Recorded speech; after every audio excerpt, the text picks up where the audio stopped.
Last Saturday, nagsimula sila na magbigay ng tulong sa ating mga retailer at parang nagkaroon naman ng effect na yung iba na ayaw magtinda muna ng kanilang bigas ay dahan-dahan lumalabas na dahil nakakasiguro sila na kahit papano meron silang matatanggap para kapalit dun sa kung malulugi sila dahil sa pagbili nila ng mataas na presyo at saka sa pagpabili nila sa ilalim ng price cap na ginawa natin.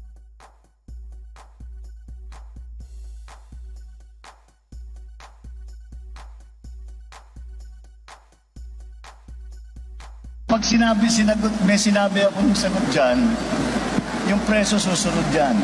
Lahat yan, sasabihin ko, pag sinabi ko na whatever, mag-a-adjust lahat. Kaya hindi magiging effective yung price cap. So, tingnan na lang natin kung